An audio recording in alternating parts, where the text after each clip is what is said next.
Hi Kiwi, and welcome back to a new episode of Hades 2. We're going to be taking our umbral torches, our only keepsake that we own, the Ready or luckier not, tooth, hence and I we're go. gonna be heading down to the underworld one more time. All right, oh, Night. here we are. So our first She's Selene. deviated from her path. Great Titaness, the Eye of Night, I draw you down. Lend me your might. I feel like I only ever hear titans in the context of bad guys, so it's nice to realize that there are some titans and titanesses in this game and in mythology that are not necessarily malevolent spirits and malcontenders to the well-being of the Olympians and mortals. Good evening to you, little star. Our cycles now are intertwined, as I no longer can afford merely to watch. Whichever threat we face, I vow to shine for you. The nice thing about Selene, for context here, the way Selene works is every time we use magic from our Omega moves, we charge up a little gauge that allows us to now use the equivalent of the call from Hades 1. That varies. We get 3 options here. Of these bunch, I mean, Twilight Curse doesn't actually really do a lot for us in boss fights, but it's funny and it's all full moon, so I'll take this. So the way it works is every time we use an Omega ability where we consume magic, that little gauge in our bottom left will fill up, and then we can cast out her hex like so. And the phases of the moon, when we're offered her 3, we have a quarter moon, a half moon, and a full moon. And basically it just means when we find more Selene later in the run, we get a little skill tree that helps us unlock more passives or benefits from using her hex. The number of stat points we can get from that skill tree scales with which phase of the moon we take. So because I took full moon, we get, I think, 5 instead. We get between 3 and 5, and I get 5 now each time. It says in the description you get X number more per path of stars is what they're called. The nice thing about the Umbral Torches is we're going to be constantly using up magic, because just holding our attack long enough it will automatically use our Omega attack. You channel your Omega attack 50% faster and it uses 1 less magic. You channel your Omega special 20% faster and uses 10 less magic, or your specials create 1 more projectile. Since we're using the base torches, I think Sudden Burst makes a lot of sense. We'll be depending on that attack damage a lot. And Aphrodite has really good support boons. I don't really want her for a projectile-based build. So I'm going to take the HP here for the survivability. As much as it is kind of unideal to put off getting us a core boon as soon as possible, I really don't think Aphrodite is the core boon that I want to start on these. Also, just for reference, I do think this is one of the weaker Selene boons, mind you, because it disables enemies. We'll eventually, on the Path of Stars, assuming we get some pretty nifty upgrades to that, but early on, it feels kind of weak, and later on, I feel like it falls off really hard compared to other boons. It also does not affect bosses, so it's really only good for trash mobs, and sometimes there is a Path of Stars upgrade that makes it so this does actually damage bosses, and a pretty sizable chunk of damage too. Demeter. I feel like we have to go to the story room, which is unfortunate because I would really like a boon, but I'm not going to give up our first chance to meet good old Arachne. Dye the silk. Oh, Hello what are there. you doing here? Besides tramping all over my webs, that is. Oh, it's nothing silly. I can always make more perfectly good silk. I can't always see you. Also, please let me know about the audio quality in this episode if it's an issue, because I noticed in a previous recording something was going weird with my noise gate. I didn't change any settings, but once again, my microphone has just decided that now it's not going to pick up my voice half the time. My gain is actually set to 0 on this microphone, and it picks my voice up really loud, like it's at maximum gain despite being at 0.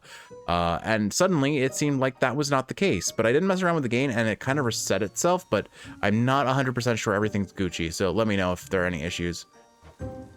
Hi, Arachne. Sorry about all this. I think we'll soon be seeing more of one another now. My task has begun. Truly. Why then, I'll get out of your hair. You have to go. But first, you have to try on one of these. And don't worry about any wear and tear. I've plenty more in stock. Alright, so Arachne will give us armor, which is a limited HP that will eventually run out. And as long as the armor lasts, we get a passive with it. Channeling our channeling faster doesn't really work for us that well. 50. I mean, we took a little damage. Just the higher armor is better, but I think I'm gonna go Azure Dressed. Just having a consistent mana regen right now will be a magic regen will be great for us. So Azure Dressed, 40 armor, restore 5 magic per second. That's gonna be really good because we're only gonna be beautiful. Thank you. We're only gonna be burning about that much mana per magic per second because that's how fast we Omega attack. I will take the mini boss here. As much as I didn't feel like Aphrodite was the better choice in this instance, I have nothing to lose, so we'll take her. All right, so I think what I'm gonna do is I'm gonna focus on just making sure my special attack is out because I can dodge around and still hit her while I'm dealing with her mechanics. Try and keep her in our cast where possible, but like what we want for this build is probably a whole lot of Hestia. Hestia just works really well with the torches, admittedly, because you attack fast, you build up Scorch extremely quickly with her. The ever-restless shades of Erebus find little peace there, save for the prickly embrace of the gnarled branches of those writhing woods. You know what would be really good, actually, is if we get Aphrodite's cast. Fighting the spirits or the woods. I'd be perfectly fine with her cast here. You really got him, didn't you, gorgeous? My little birdie told me everything, how you fought all the way into those rancid depths and took that Kronos down. Though he's already back and angrier than ever, isn't he? That he is, all right. And there's her cast, Rapture Ring. So your cast inflict weak and damage foes while dragging them towards the center, keeping enemies trapped in one location and easy to hit multiple times. That sounds like it'll scale really well with us, and it weakens them. It applies to Aphrodite's Curse, which means we do now have Origination in our Arcana, which is amazing. It means we're going to have a consistent 25% damage up as soon as we get any sort of attack boon that has a curse associated with it, which should not be that difficult to do, especially if we do see Hestia on this run, which is reasonably likely. I'm gonna go for the coin here so we can afford a boon at the end shop. The general way you want to play the torches is keep your distance just enough that you can hit enemies with your special, and then ideally for most of the torches you're going to want to get Zeus on the special because it applies his curse, which just does a heck ton of damage, and then take whatever attack you can get. Objectively speaking, I think Hestia is one of the best attacks on the torches, but Poseidon works well because again you're doing multiple little hits that add up very quickly. Oh, I don't have my tool for that. There's Apollo. Apollo is kind of meh for a torch build, in my opinion. Lucid Gain isn't bad, though, so I could argue that just to get his mana regen. I think I want to fill out my god pool, so we'll go ahead and lock in Apollo. His dash is really good for safety reasons, so it's not like he's a terrible option. He still has some decent options. I just don't think he's the best god for the build we're aiming for, but I'm not going to complain about what we get here.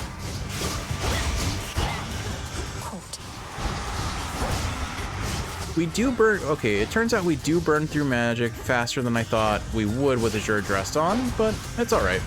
It's in part because I am channeling my Omega special, so I'm burning through a fair bit of magic pretty quickly.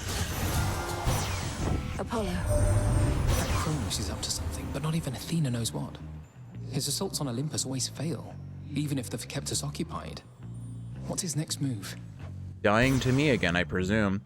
All right, so none of these are really appealing. I don't have rerolls yet, so Zeus is not likely going to show up on this run. I could take a special. Objectively, I'd rather get Demeter's special, but I guess we'll take a special. I'll save the attack slot for a different god. Don't really, the palm would be great on a boon that I'm on a thing that I'm using, which I don't have yet. So we'll take the magic here, just since we are running into some magic issues. This will probably not matter too much in the long run, especially towards the later part of the run. But early on, it does give us a little bit of extra, frankly, DPS because we're running out of magic too fast. All right, we'll take the end shop here and hope for a third god in the pool, and we get, there she is, the one and only Hestia. Finally, Lord Charon. The Titan can be slain, if but to complicate his schemes a little while, till we can put a stop to him for good. All right. And I think we can afford both boon and HP here, which is delightful. Yes. Or do I go for the palm slice and hope it hits the... Presumably we're getting her attack here, hopefully. My blessed made it all that way on just a rickety old wooden ferry boat. Must be a litany of fire safety hazards there, although plenty of water near with which to put them out. All right, Hestia, your attack, please. Of course we don't get it. Honestly, between Cardio Gain and Snuffed Candle, we use 5 magic every time we Omega attack, so we'd be restoring enough magic to constantly have that going.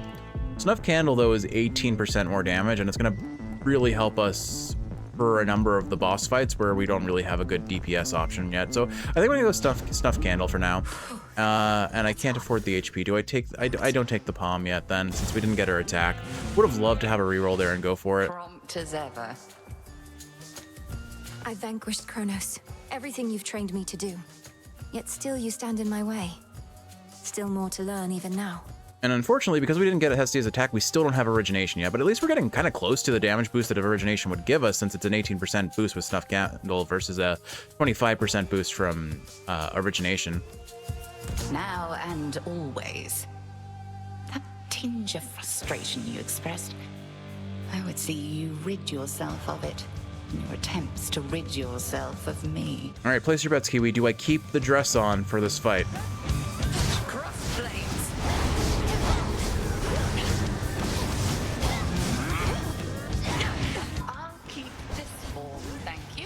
Yeah, see, we tried to use our Hex there and we just didn't get away with it. Or nothing happened of it, which was expected. I'm not surprised at all, but at least it does a little damage. It doesn't do a lot of damage, but we phased her with it. Objectively speaking, I should probably save it for her witches.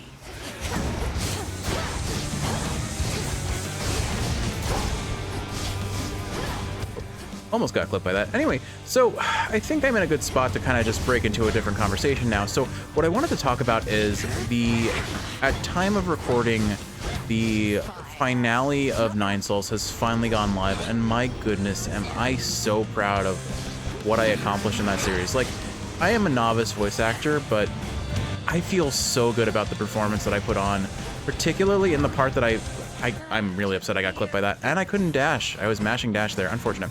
But like, I put in a lot of time to do that little 30-second and then like minute-long clip of the final cutscene, and I'm really proud of how that came out. Both in, well, there goes the armor. Unfortunate. Both in terms of that first bit of clip with Yi facing down the final conflict, let's call it. I'll avoid spoilers in case people don't want that happening here.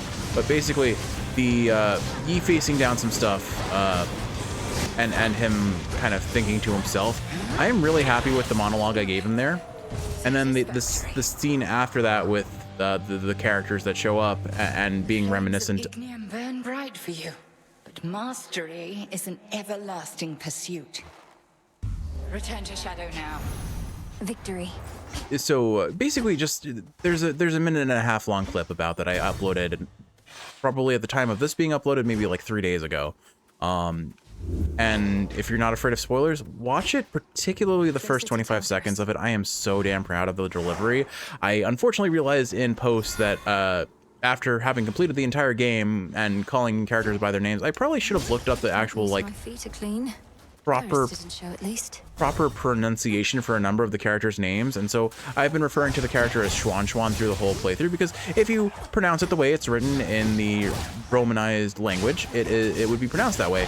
But it turns out I think the correct pronunciation for his name is actually Schwen, which is a little disappointing, because like it does bother me a little bit that I was not pronouncing his name right in that voice clip. But like, if pronunciation aside, I am so damn proud of the delivery and just like the timing and the direction that I did for that recorded in post dubbed section. It came out so good. It feels so good what I did with that. And then the section after that, where it's some other dialogue between, it's still Yi monologuing, but it's him and there is another character that talks for a little bit.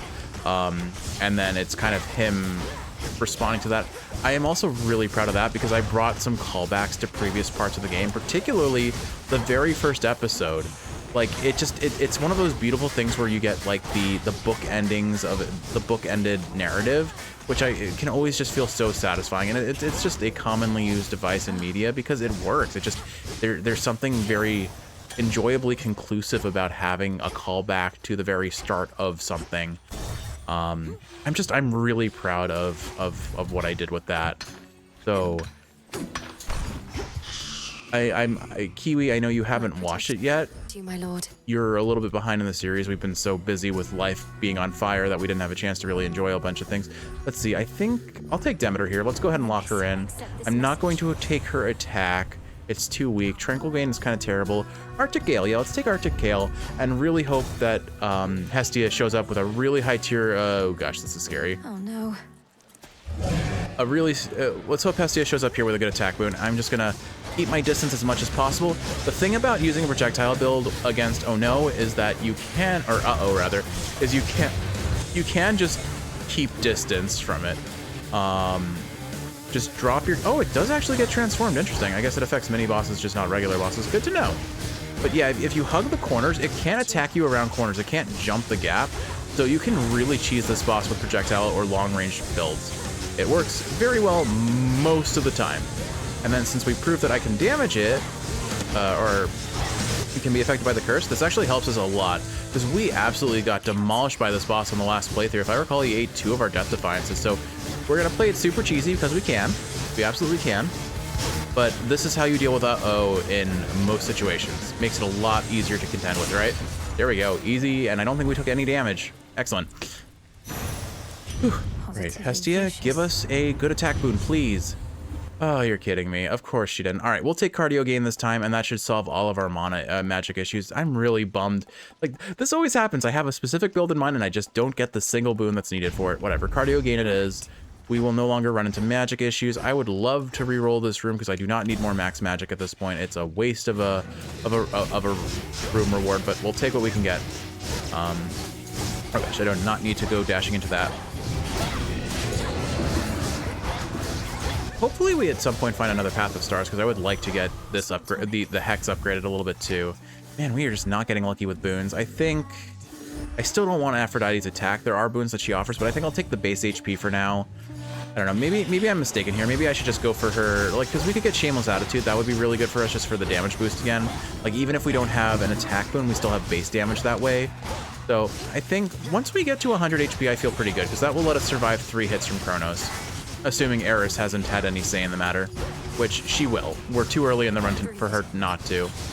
Forgive me, I think I feel a sneeze coming on. Pardon me. Sorry about that. Anyway, but yeah, so, I mean, I don't know if I have much more to say about that one particular section, but Nine Souls as a whole is easily my favorite game that I've played this year, and that's a shame because I feel like Hades 2 obviously deserves to have some notoriety there. I haven't played Silksong, I haven't played Killer Obscure, so those guys are out of the running for this year most likely. And by the time I start playing them, I think it'll probably be next year before they even make it to the channel. Signalis was definitely a contender.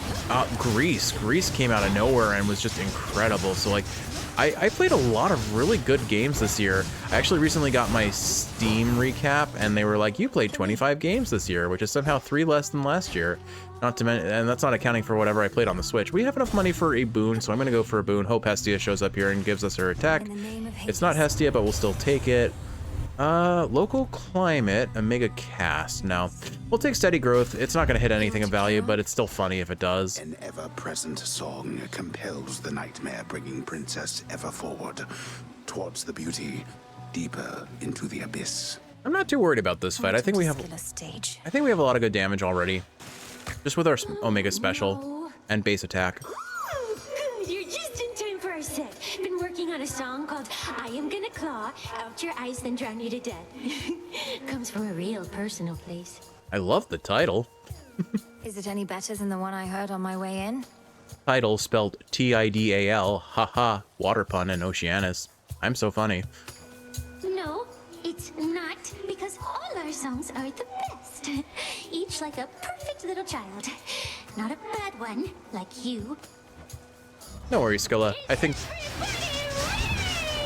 the entire internet is in agreement. Oh, you know what? We do. I'm silly. We do have origination because of our Omega Special. Wait, do we?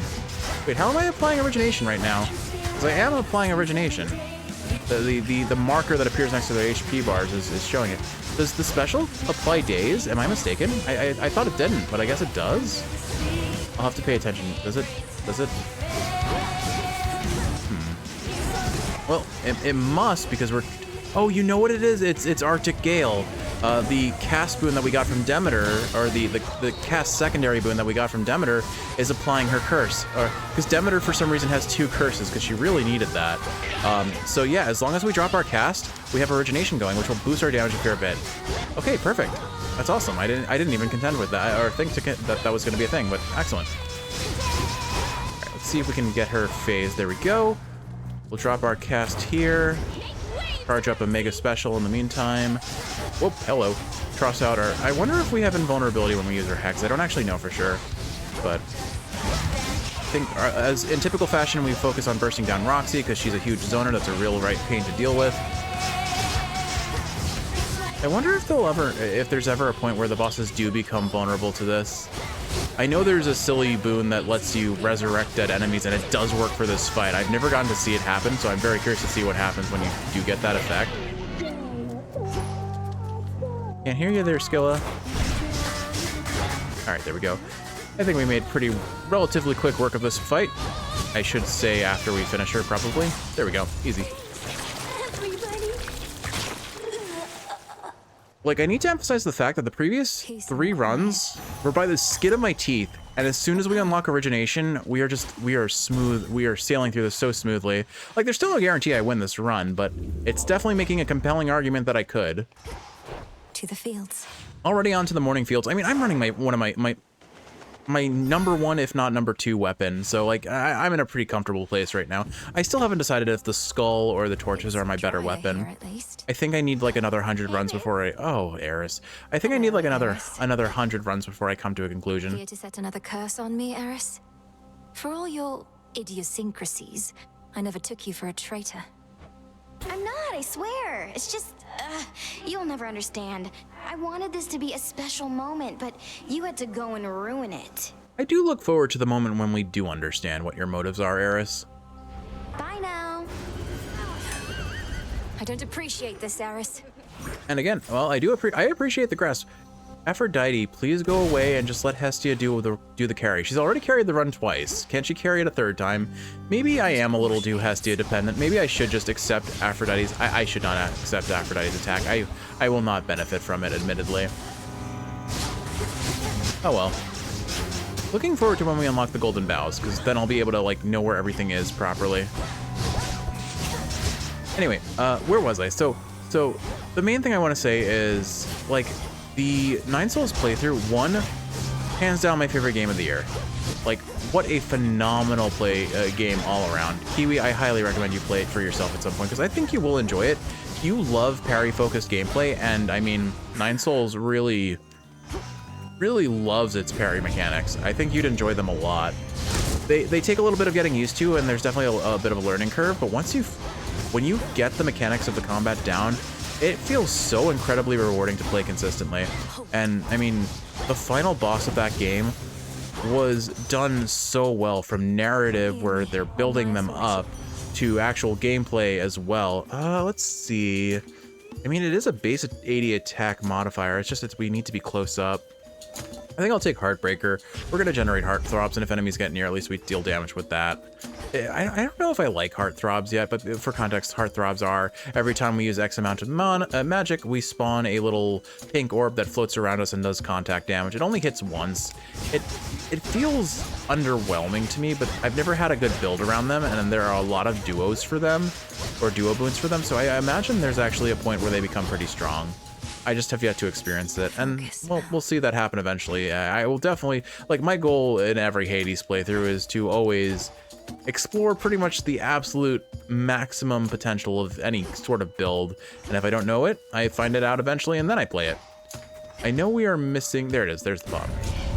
Still don't have an attack boon to Palm, mind you, which is really unideal, because Scorch is definitely one of those curses that you want to get stacked up as soon as possible, and you want to get it palmed as soon as possible, and we are not in a good spot to do that whatsoever, since we don't even have it. Oh goodness, I got hit by that Lycaon and took a heck ton of damage. Unfortunate. All right, so we're going to be going into Cerberus a little bit wounded, unfortunately. We're doing a fair bit of damage with our special, honestly, so I probably take this. Never I don't get feel enough like it of mattered those. too much what I took there. None of it's objectively that incredible. Apollo and Demeter. Maybe I just settle for the Apollo attack at this point because it's a pretty sizable modifier and I don't have the caveat of needing to be standing near enemies. So we'll go that. If, assuming Apollo even offers us this attack. How much do you want to bet that as soon as I go ahead and take the Apollo attack, Hestia shows up? Oh, it does get affected by the curse. Excellent. All right, we're going to try and DPS this guy down as quick as possible while he's incapacitated. Just keep him in the cast circle as much as possible for all of the reasons. Toss him into a curse and just burst him down now, I think. I think we got him. 3, 2, 1. Whoop. He almost clipped us with that last hit. I think we got him, and there we go. Nope. Oh, he survived a lot more twice than I expected. All right, here we go, Apollo. Please give me an attack boon. Okay. Oh, and you gave me the lowest possible modifier. I am not enticed by that. I'm going to get greedy and hold out for a better attack boon than that. Light Smite sounds appealing. Cass, honestly, Supernova with Rapture Ring is not bad. Expanding the range of a ring that makes all the enemies get clustered together seems really appealing, actually. But I think I'm going to take Light Smite because Daze will just keep us alive. Oh gosh, this is super tempting, but I'm going to go. I like the story rooms where I can take them, especially early on because we don't have a lot of the story progression. Just going to do a quick scan for any sort of resources around here because we don't have the dings to tell us things are there.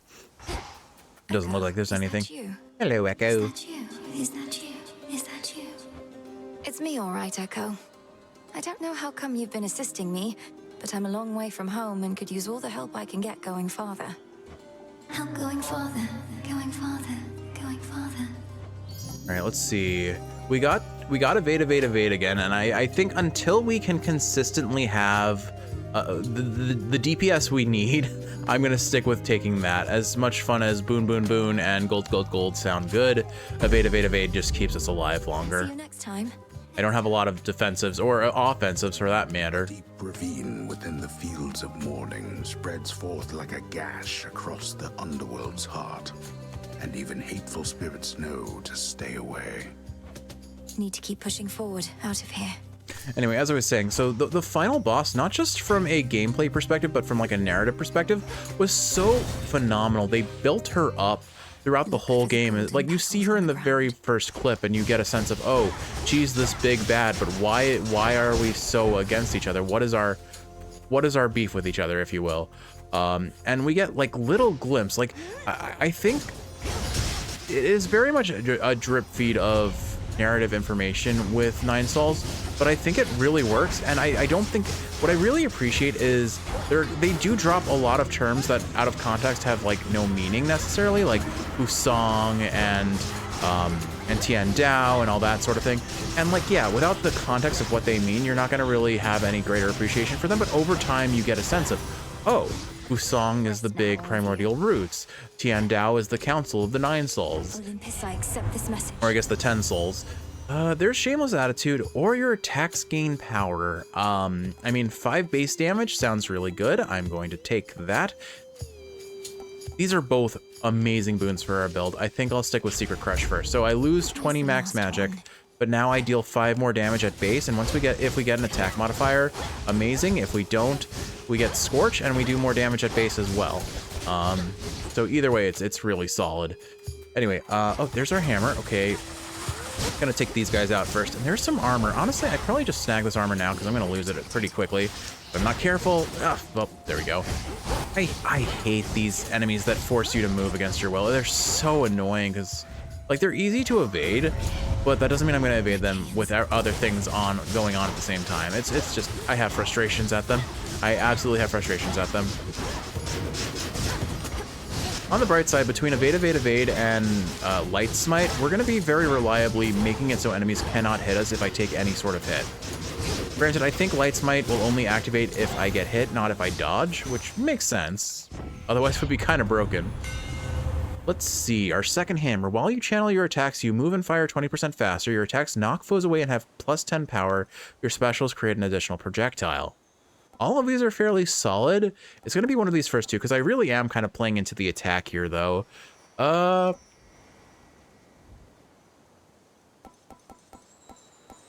get the feeling Hestia is never going to show up and give us her attack boon. I'm going to need that base power with a percentage modifier, so we'll go with that. And there's Demeter, there's another boss. or another shop. We can't afford anything from the shop, so we'll take Demeter here. I really, really, really do not want her attack boon. Her attack boon is really low base damage unless we get like an epic tier, which is possible. It is possible. It is not possible here though. None of these are really what I want. I really shouldn't take this. It's a 30% damage modifier. It's not going to help us in the long run. But we're basically at the end of the run and still have not seen a single attack boon worth taking, which really stinks. I mean, objectively speaking, Aphrodite and Apollo's were reasonable options, but I guess I take it. This is the part where Hestia shows up. Like, I held out for so long, but I need an attack boon. Due for another cleaning then? Oh, hold on. Almost ate that hit, but I dodged it just in time. I unfortunately missed my cast, so we don't get origination, but now I can replace it. I probably don't want to stand right next to the doggo when he's doing that. I discovered with the previous run that the best way to deal with Cerberus is just make sure you're always behind him. Oh gosh, what am I doing? Oh my goodness. Thank goodness I had armor there. I actually was fine because I casted and I tossed out my cast in time. Oh wow.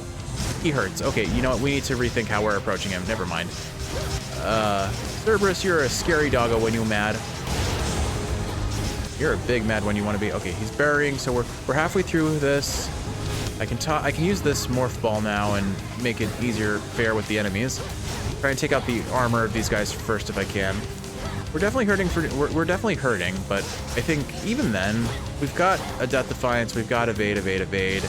We're still, I think, relatively okay. The main thing is I need to stay behind him and I need to keep my distance and not panic next time I see this move.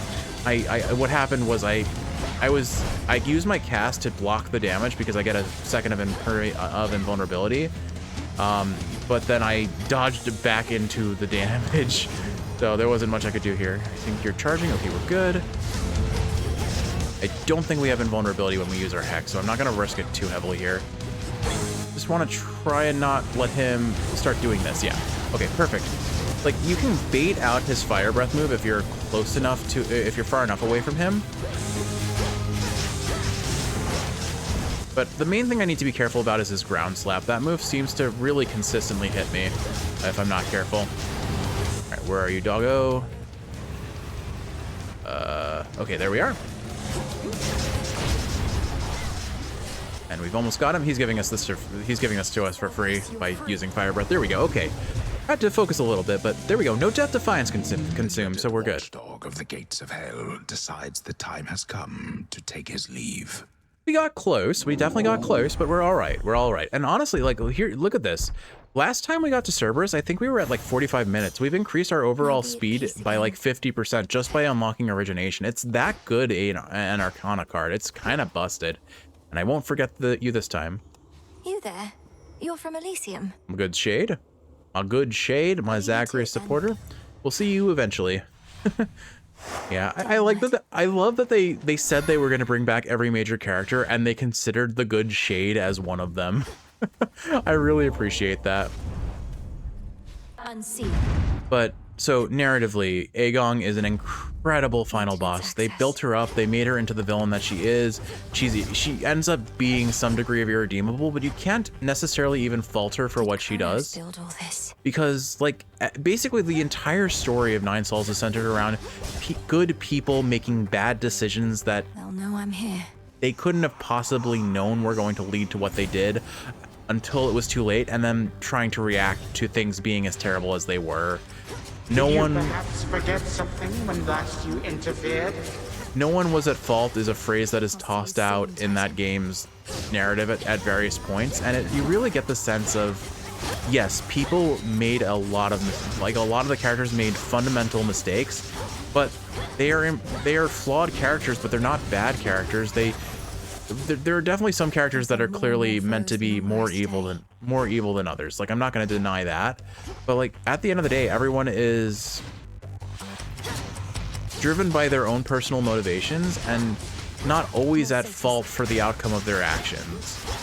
Like, there's a clear cause and effect, of course, but I don't know. They wrote the characters beautifully, I think. Some better than others, of course. but as a whole, I really appreciated this. The world building was amazing. The underlying plot and narrative and character development was fantastic.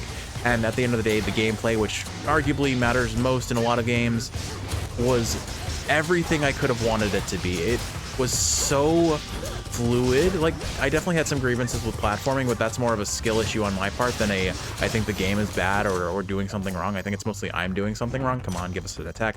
Okay, this makes the attack redeemable. 60% damage modifier feels pretty good. Would love to see another one of those, though. Let's see, do we get another extra chamber, or are we going straight to room 4? 4 chambers to go. Oh, okay, we got Daddy Darkness coming up. Cerberus. Ferocious Cerberus yet guards his master dutifully, having discovered him within these depths. I know we can't pet him, but I still pet him anyway. Won't let me. One day we will pet the doggo. The once feared underworld king resembles now the wretched and the damned that here was shackled in his stead, until the scheming Titan Kronos cut them loose. Such a cacophony occurred after you last visited. Exactly when I cannot say. All of the Titan's wretched servants flew into a panic. Their cries would not cease. So what transpired? So in the last episode when we saw Hades, we got special dialogue for having beaten Kronos the first time, but now we're getting the actual, oh hey, you beat Kronos, congratulations, Daddy's gonna acknowledge you. Perhaps they were concerned for their master, or busy trying to bring him back to life, because I slew him once again. And it won't be the last time. Okay, so I wonder, is this bit of dialogue only if you've gotten at least 2 clears? Or is this a specific bit of dialogue if you've gotten the one that I just mentioned previously? Interesting. Blood and darkness. To have achieved such an outcome, which once required half the blasted strength of all Olympus, on your own. Like, it's only like a single line that's different for both of those things, but I have to appreciate that Supergiant thought, hey, this could happen. Let's acknowledge it and reward the player with a little bit of custom dialogue that they wouldn't see anywhere else. Not on my own at all. I had their strength, if not their support, as you've given me yours. Father, we can stop him. And for now, we can kill him. He shall seek vengeance with a renewed zeal. This entire plot of his is driven by the same impulse. Then kill him if you must. At least, his many deaths ought to keep him occupied. All right, let's see. Howling Soul. Your cast launch a projectile that seeks foes and forms the mining circle beneath them. Does 200 base damage. It's not bad. Heal 150 HP until you reach that limit. Gigaros Dash is always good because it increases our base damage on the attack and special. I think we'll take life tax for survivability. We're still not super built and we don't have a lot of survivability or damage, so this will keep us alive. I mean, as a whole, it's just going to bump us up 70 HP immediately. I presume in the next room once we begin combat, probably. But yeah. Anyway, so and it's not just Aegon. Like, there are a bunch of other bosses and narrative beats in this story. Like, I'm gonna avoid too much into spoiler territory. I'm being very general. The only reason I'm name dropping Aegon is because, like, she's seen in the very start of the game, so you know she's gonna be a big bad. You don't necessarily know when she's gonna show up, but you know she is going to show up, and your conflict with her is unresolved. But just Lady Ethereal, I don't think that dropping a name is going to matter without the context of anything else. Like, it doesn't matter until you properly, like, just first time encounter her anyway. But I think she has to get special mention as well, because she is just such a turning point for the game's narrative in terms of the main character Yi's development, as well as probably one of the most incredibly visual, stunning boss fights there is. I mean, if you've ever watched Madoka Magica, that's all I'm going to say. I'm not going to say anything beyond that. Oh, this boss is such a pain. I am so prone to taking damage from this. Thankfully, it's not spamming lasers, and I keep hit stunning him out of, or freezing him, or cursing him out of most of his mechanics. But really annoying boss. At least, definitely my less preferred of the 2 mini bosses in this area. All right, Apollo, what do you give? Lucid Gain is not really that amazing. Sprint Inflicting Daze, that could appeal to me. Since Daze only gets applied by Light Smite, I think Blinding Rush is the appropriate choice here. We'll take the coin. Honestly, the modifier from Eris making us take more damage, I don't mind right now. At this point, we're depending on dodge chance anyway, so one hit or no hit. One hits or no hits is basically one or the other. Basically, if I'm going to get hit, I'm going to take a ton of damage no matter what I do. I don't think getting another 5% damage from Eris's curse is going to matter too much, but if I lose the run by like 1 HP, then clip this section and just call me out for it, Kiwi.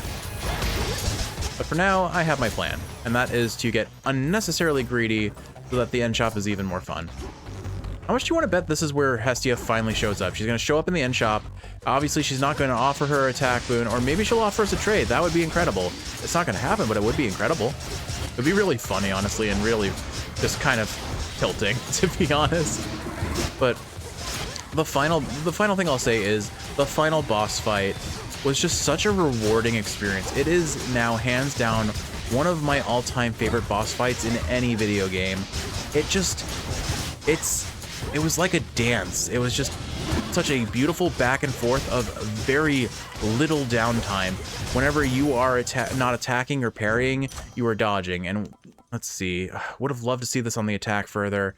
We'll go ahead and put this on. Honestly, none of these are that appealing. I guess I'll put it on the cast. Oh well. Adequate. More coin, we'll go ahead and take that. We should be able to afford pretty much everything in the shop except for the fancy thing that Charon offers. Whatever that fancy thing may be, I don't actually know. There's a set pool, but it's kind of random still. At least I think it's random. I think it's random. But learning that boss fight was one of the most mechanically rewarding challenges I've had in a while. And it made me come to the realization that, like, I like 3D action games, but I definitely have a greater comfort in 2D games. It just, that extra degree of that extra dimension really just makes it a lot harder, which isn't a bad thing necessarily, but I find it more fun when I can more consistently predict which way my enemies are going to move. And 3D games just tend to have a little bit more jank to their physics, not by anyone's intent. And like, even with very well designed games, there's always some degree of like looseness that I feel like 2D combat systems just work a bit better. Like Hades is a good example. Hades does not have a third dimension. Its art is definitely 3D, but it is on a two-dimensional plane, and it jives with my brain so much better. I've been playing Kazan the First Berserker, or whatever it's called, the spin-off game from an MMO I've been playing for over a decade now called Dungeon Fighter. It's got amazing combat. It's really solid, and it's another game that really entices you to learn its parry system and lean into it really well. I've heard it's compared to Neo pretty well, and I would definitely recommend checking it out if you have any passing interest in it. Oh, hey, our Ice Strike got rarefied. That's nice. We're not getting any more chambers. Okay. But it is, I definitely found myself getting more frustrated by it because there are just sometimes hitboxes or things that I feel like could only exist in a 3D space that just, I guess it just doesn't jive as well with my brain. I still think it's a fundamentally solid game with really good combat and a really fun combat too, because there's there are 3 different main weapons and they all play very distinctly from each other, and I think it's really fun to kind of explore what your preference for combat style was. Like, I thought I would probably be the fast dodge focused build built around the dual wielding. Basically, it's dual wield, it's spear, and it's greatsword. Greatsword is super tanky and has a lot of super armor that you like power through hits. And like, oh no, let me out of here. Like, I figured that would be it because it's the big slow hitting weapon that entices you to just face tank hits and then super armor through them and like heal back damage taken, I think, with by dealing damage back. And I figured that would be most appealing to me, but no, it's the super like low damage, fast paced spear mechanics that just there was something beautiful that just clicked with me, and it was so much fun to get neck deep into that. So I don't know, it's just, oh wow, would you look at that, 2 Demeter boons. What does Demeter even offer us at this point? I guess her Omega attack buff would be decent. Amid the clamor of the princess's assault on her eternal foe's stronghold, the boatman Charon brazenly cuts through the hostile river waters. with a variety of smuggled wares at hand. He's stealthier than I. I think we start with just this, Redeem this at the crossroads. because I'll need it, and then we'll just go down the list from there. I think we can afford everything except for the HP, which is really cool. Snow Queen, local climate. Nope, that's not the one I was thinking of. I'm thinking of a different one. Darn it. Snow Queen isn't bad here. It'll block 1 instance of damage, which could keep us alive a bit longer. The 3 extra seconds of freeze doesn't matter against the final boss, so yeah, let's take Snow Queen. And it only loses us another 100 max mana, so we can afford both of these. So I'll take the Palm first. And we get it on the attack. That's excellent. So we're at base 85% boost with a 15 base damage modifier, and we attack pretty fast. So you know what? Turns out taking Demeter's attack wasn't the end of the world. Still would have loved to see a Scorch build here, but it is what it is. Hestia showed up once and then never again. That seems to be a very common trait in my Hades runs, unfortunately. And then, oh, there it is, Weed Killer. So our Mega attack deals more damage, but uses an additional 10 magic. I still think it's worth taking. That doesn't really slow down the attack speed, so I think it's worth it. And we won't regenerate magic as fast, but even then, we're still attacking pretty quickly. Yeah, I think I'm happy with this. It might... One way in. It does kind of undo cardio gain, so maybe I just shot myself in the foot a little bit, but we're still attacking and we're still hitting with our specials, so I think we'll generate magic pretty fast. Hello again, my girl. Hello, Sand Pappy. You saw your father out there, I presume? He required a special arrangement. For eons, he incarcerated countless souls within this place, not to mention me. Seemed only fitting he should have to waste away accordingly. You couch it in morality when vengeance is reason enough. Though since you've reasoned it all out, by what right did you take the other members of my family? And Nyx and all the rest?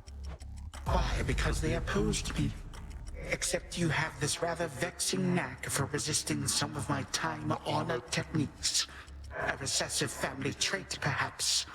Although your brother, he was not so fortunate. You too shall break, however, soon enough. We'll see about that, Kronos. I think I'm feeling pretty good going into this. We've got 2 Death Defiances, a whole bunch of stacks of evade. We've got 19 HP to heal from the Hades boon, or the Hades buff that we got. And while I can't turn him into a sheep, I can turn his friends into sheep. Get ready to dodge that. I don't know if I actually dodged that. I'm gonna take out his friends first because they're just gonna distract me if I'm not careful. Okay, yeah, so we are definitely using magic faster than I would consider ideal, which is unfortunate. It also makes it really hard to use my Omega special now. So yeah, maybe I messed up a little bit, but it's fine. It's fine. Our base damage is a rapid fire 120 with a 425 every time we get a Omega special, Omega attack off. So I'm pretty happy with this. I think we're still fine. Take out his friends while I can. And we pretty consistently get origination going though, so the damage up is pretty solid, pretty all around consistent. I guess while we're on the conversation of final bosses, I can comment on Kronos. I think, admittedly, I do unfortunately prefer Hades to Kronos in terms of how the fight goes. More so due to narrative than for gameplay reasons. I think I kind of touched on this a fair bit yet last episode, so I won't harp on it too much. But like, I don't know, Kronos' attacks aren't that interesting to me. His second phase is really cool though. I really like his second phase. I think it, you know, maybe this is how I think of it. Phase 1 Kronos, I think Hades wins in terms of phase 1s. Phase 2 Kronos, I think beats Hades. Phase 3, I don't have enough of an opinion on because I've only seen it twice. And we're not gonna see it in this playthrough for a while. So I'll leave it at that for now. Doesn't look like... Gonna keep stacking up damage for as long as I can. He teleports out. I use my cast for invulnerability. Oh, maybe we are invulnerable during the wind up on the Hex. Oh gosh, that hurts. Okay, that was my fault for walking into that. I'm gonna try and charge up enough for an Omega special, because now I think as long as I keep things constantly hit by the special, I'm gonna regenerate magic every time I attack, or every time it hits. Yeah, I think as long as I have this special going, I can benefit from cardio gain a bit more reliably. But I do think, unfortunately, the Demeter boon we took is a net damage down, regrettably. It took 6 full-grown gods to thwart me once, not one mere child. 3, 2, 1. Kronos knows how many licks it takes to get to the center of the Tootsie Pop. Oh gosh, whoa, okay, that was almost unintentionally tragic. That move is a one-shot. In almost every situation you get hit by it, outside of maybe with the strength card active, but even then it hits for like, I think without the strength card active, it hits for nearly, I think it hits for at least, it may hit for 999 damage, but at bare minimum it hits for like 600 something damage. So it's basically a one-shot in almost every scenario you get hit by it. Oh, this is unideal. This is unideal. Oh, this is like spam the cast, spam the cast. Okay, we bail out. I think we're so in the clear on this one. Like he must have hit us because we took damage, but okay, now he definitely has hit us. Evade can only do so much for us. Okay, here's phase 2. I need to be careful about this laser that he drops on the ground because I got hit by it last run and it does like 72 damage with the Eris Curse going. And, oh, well, there's a 68. Okay, so we're down to our next step. We're down to our... My girl, would you please? 1 second, focusing. We're down to our 1 of 2 remaining Death Defiances. I really like to not lose this run. We had something great going here, Kiwi. But, I mean, at the end of the day, it's okay if I lose the run. I'm just maybe kind of bummed. I'm going to focus. Or dash immediately into his attack and not get punished despite the odds. I'm going to play super safe here. Toss that out. Oh, gosh. Oh, we are 1 hit from death, Kiwi. I got to play super safe here. Cast. Drop the cast. Focus on the attack. Hit him with a special. Okay. Here's some free damage, so I'll just focus that. Okay, he's gonna, I'm so scared, Kiwi. I'm so scared. Oh, gosh. Toss that out for some free damage. What is this? What is this? Okay, just bail out. He's gonna toss this big swing, I think. Yep, I'm ready for it. I'm ready for it. I saw it coming. Keep up the attack. We're so close. Oh gosh. Don't get hit by this. Okay, I think we're good. Come on. Okay. You can keep it then. You can keep it, Kronos. All right, just bail into my attack. Don't get hit by any of this. Come on, come on, come on. Got him. Whew. Whew, close. That was close. I got cocky. Goodbye again. Only for now, my girl. All right, heart rate. This is consistently a heart rate increasing run. Whew. Okay, there we go. You bested me. And I won't comment about our other final boss in this game until we see it. For the underworld. All right, so what do we honor for this fight? I mean, do we honor the attack moon? Honestly, yeah, I think we do. Let's not be spiteful.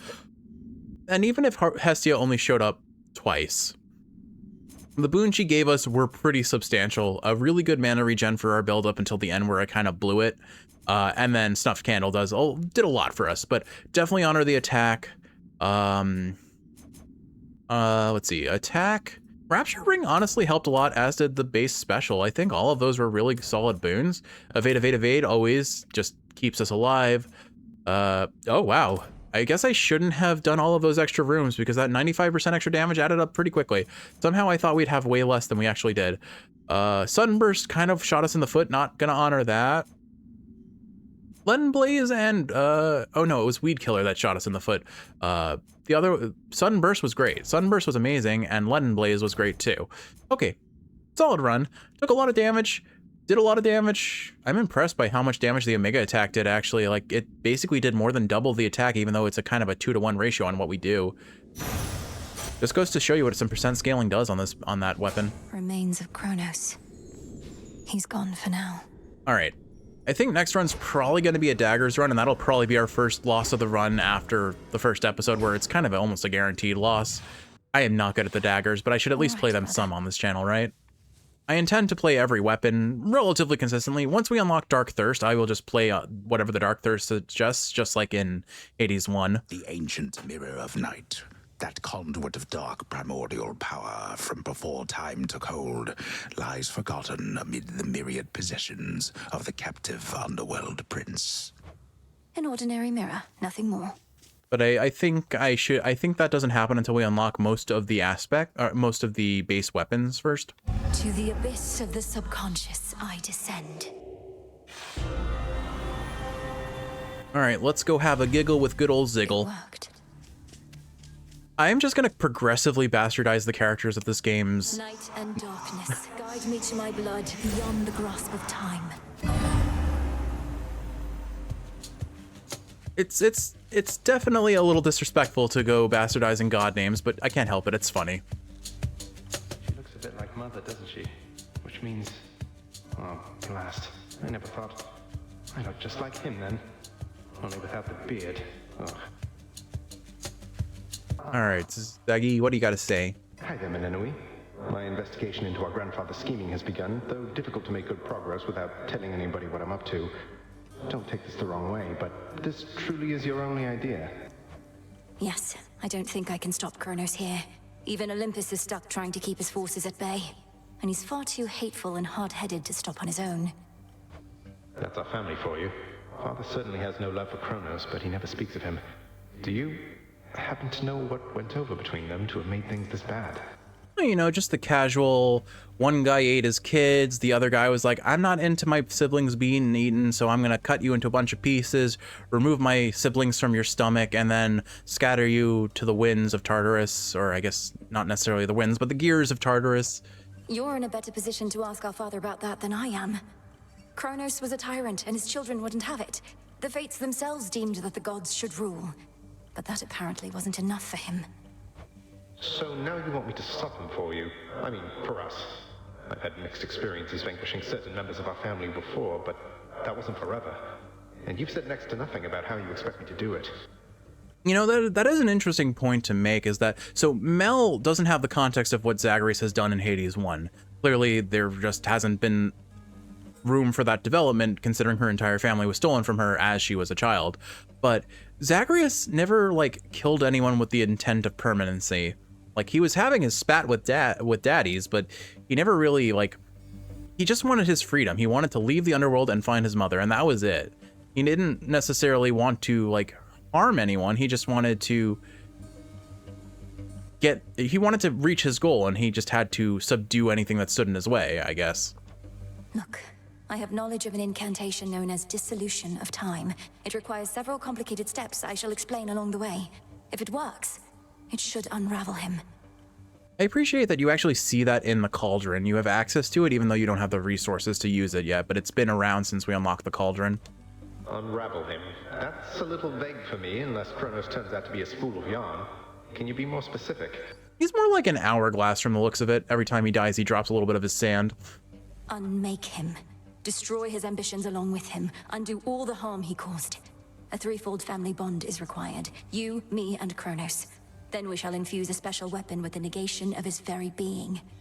I'll get into that later. Well, great. I think you cleared everything up. Though I'll admit I don't like having to kill our family members just because Father doesn't know how to get along with them. You would blame Father in all this? Oh, blast. Kronos is starting to revive. I have to go.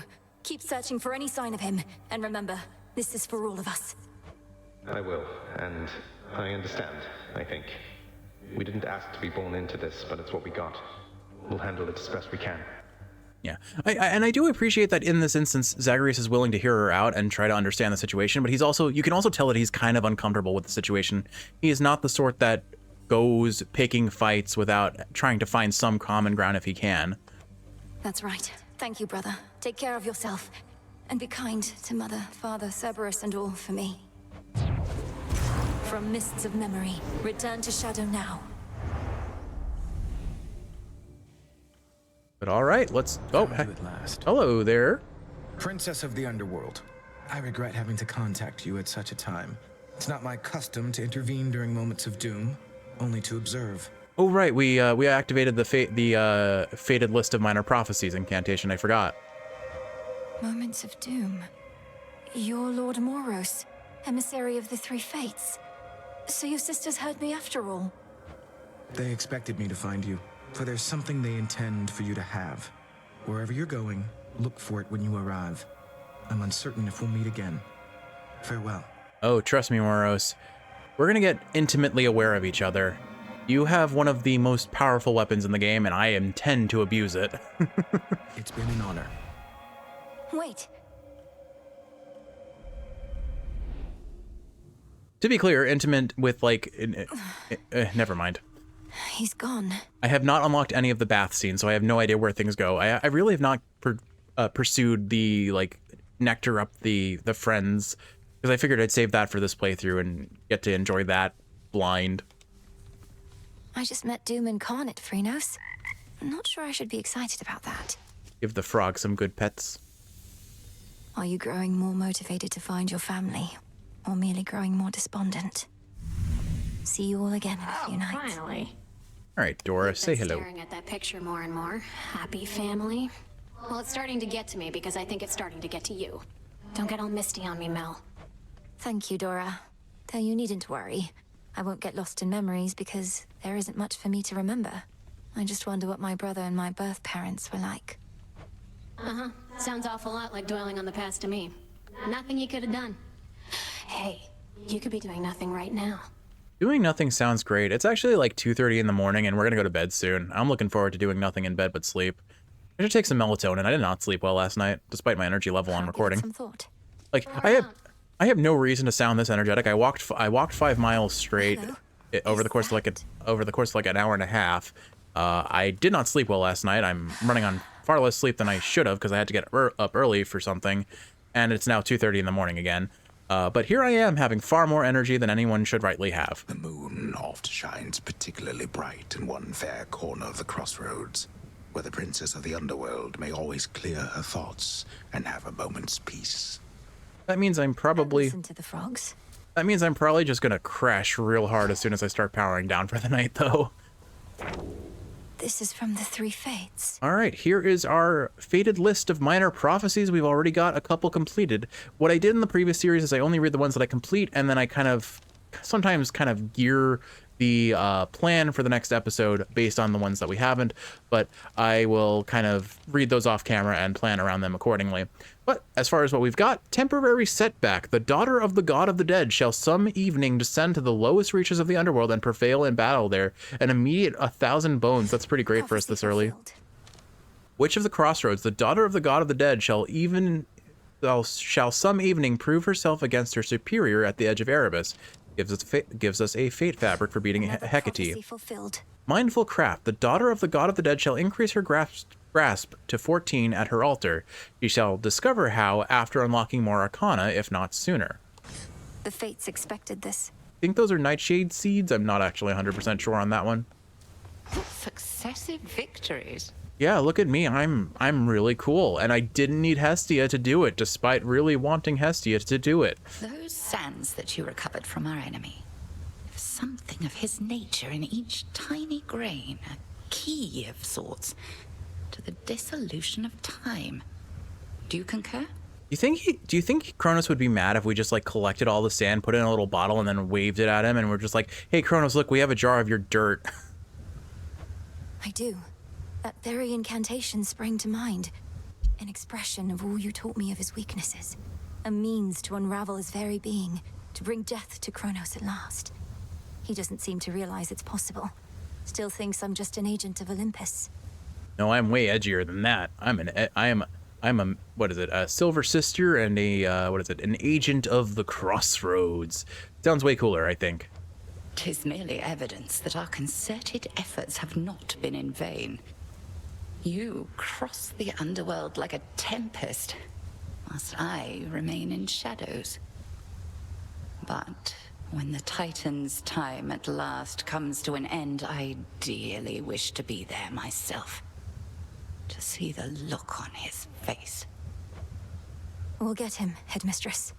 Even though I think overall it's weaker to have Kronos just be this big bad at the end of the story, I do appreciate the way they write the characters and their sheer distaste and hatred for him. All right. How to find my way in the morning fields. Okay, we've got, oh, excellent. We got 2 really good boons or incantations here. So reagent sensing, become alerted to valuable resources that may sometimes be found in any location. The experience which can quickly spot useful reagents, which most would readily ignore. Very helpful. Domname Sion. So mote it be. Makes it a lot easier for us to find our resources for various meta progression, and then make use of golden boughs in the fields of morning to better orient yourself there. Saplings of surface origin that once shone like gold and instilled a clarity of purpose. May boughs throughout the morning fields revive. So mote it be. Vote your words. With that now, when we go through the third area, we'll be able to actually know where things are, which is quite nice. I think I'm going to save our Charon's cards. I don't actually know what these are called. For later, unless there's something really appealing, and we'll save much the same. We'll save our ashes until I am confident in what I want. They're not going to help you, you know. The fates, I mean. They don't take pity on whoever asks. If anything, you'll make things even worse. Maybe you just don't give your sisters enough credit. If they once aided my brother, then there has to be a chance they'll aid us. They have a stake in this too. What, you mean their family? They couldn't care less. Too busy messing with everybody's lives, making it look like an accident. You mustn't speak of them that way. You know, thinking out loud on something that popped into my brain.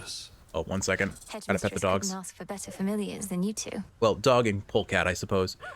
Thinking out loud, like just the number of kids that the gods have from Olympus, you know, or even the chthonic gods as well, I suppose. But like, just thinking out loud.